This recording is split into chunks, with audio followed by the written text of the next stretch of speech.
Hello everyone, welcome back to my channel. তোমরা সবাই কেমন আছো? আশা করি ভালোই আছো। আজকে আমি তোমাদের সঙ্গে আমার 50 মেকআপ চ্যালেঞ্জের ডে 4 আমি শেয়ার করব।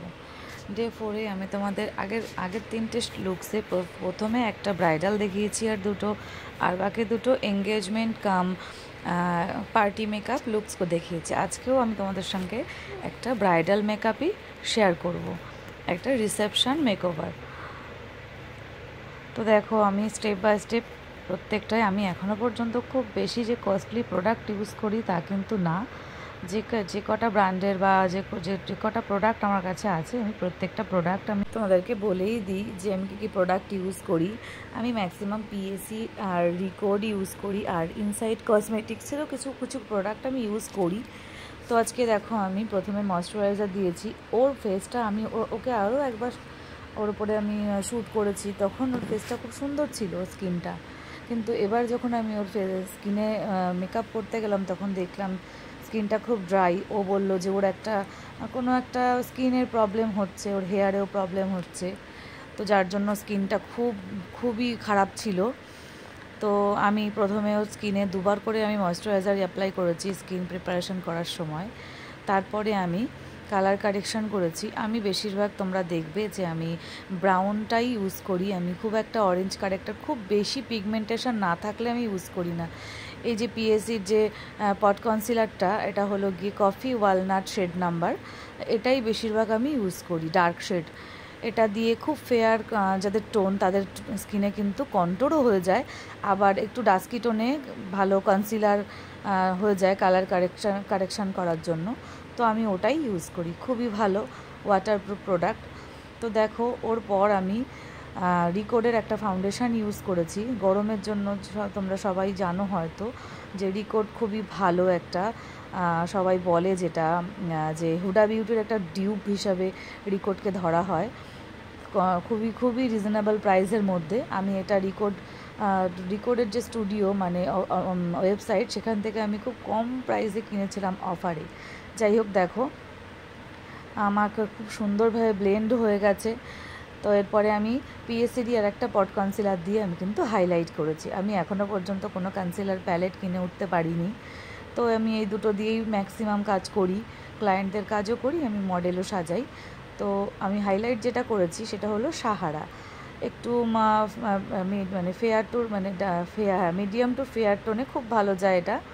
আমি ওটা দিয়েই কিন্তু হাইলাইট করি ম্যাক্সিমাম, ওকেও তাই করেছি। তো তারপরে দেখো, আমি এই যে একটা ব্লাশার ইউজ করেছি।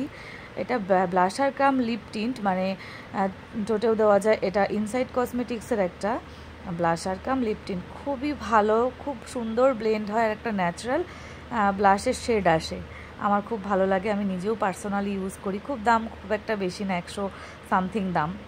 তো দেখো, এরপরে আমি পাউডার বেকিং করে নিয়েছি। পাউডারটাও কিন্তু একদম কম দামি ব্র্যান্ড, ইনসাইড কসমেটিক্সের একটা ট্রান্সলুসেন্ট পাউডার, খুব ভালো একটা ব্যানানা পাউডারের মতন কাজ দেয়, খুব কম দামের মধ্যে। যাদের বাজেট কম তারা কিন্তু এটা অবশ্যই ইউজ করতে পারো। আর যদি বাজেট একটু বেশি থাকে তো রেভলিউশনের ব্যানানা পাউডারটা নিতে পারো, ওটাও খুব ভালো। যাই হোক, এরপরে আমি দেখো আই মেকআপ করেছি। আমি আজকে একটা সেমি তোমার স্পটলাইট বলতে পারো, কোনো কাট ক্রিজ না করেই আমি একটা স্পটলাইট আই মেকআপ টাইপের ক্রিয়েট করেছি ব্রাইডাল আই মেকআপ হিসেবে। খুবই ভালো, এটা চটজলদি একটা ব্রাইডাল আই মেকআপ। দেখো, আমি ব্রাউন কালার দিয়ে প্রথমে লাইট ব্রাউন, তারপরে ডার্ক ব্রাউন দিয়ে আমি একটু স্পটলাইট টাইপের করে নিয়েছি, আউটলাইন করে নিয়েছি। তারপরে আমি মিডিলে একটু শিমার দিয়েছি। তো স্পটলাইট আমি কাট ক্রিজ করিনি। যাই হোক, এবার আমি একটা ব্রাইডাল লাইনার, দেখো খুব ভালো টানা টানা চোখ দেখতে লাগে এইভাবে লাইনারটা পরালে। তো আমি ওই লাইনারটাকে ওইভাবেই একটু মোটা করে পরিয়েছি, যাতে চোখটা দেখতে সুন্দর লাগে। তো দেখো, আইলাইনার আমার অলমোস্ট কমপ্লিট হয়ে গেছে। আমি আজকে ওকে জেল লাইনার পরিয়েছি। অন্যান্য দিন আমি এমনি লিকুইড লাইনার পরাই, কিন্তু আজকে জেলটা পরিয়েছি। তো তোমরা দেখো, আর অবশ্যই তোমরা কিন্তু দেখে বলো লুকসটা কেমন লাগলো। আর এগুলো রিয়েল ব্রাইডের ক্ষেত্রেও খুব সুন্দর লাগে। এই লুকসটা রিয়েল ব্রাইডের উপরে করলে খুবই ভালো লাগবে। আর তোমাদের যদি আমার ভিডিওগুলো ভালো লাগে তাহলে অবশ্যই আমার চ্যানেলটাকে একটু সাবস্ক্রাইব করে দিও, আর আমার ভিডিওগুলোকে একটু লাইক শেয়ার করে দিও। দেখো আমার অলমোস্ট আমার সব কিছু কমপ্লিট হয়ে গেছে। এবার আমি একটু কলকা করেছি। আমি কলকা খুব একটা ভালো পারি না, কেননা আমি কখনো কারোর কাছ থেকে প্রফেশনালি কলকা মানে শিখিনি। ওই নিজে যেটুকু পারি বা দেখে দেখে যেটুকু শেখা আর কি, শেখার ইচ্ছা আছে কলকা। দেখি ভবিষ্যতে যদি পারি তখন ট্রাই করব, একবার চেষ্টা করব কলকা শেখার।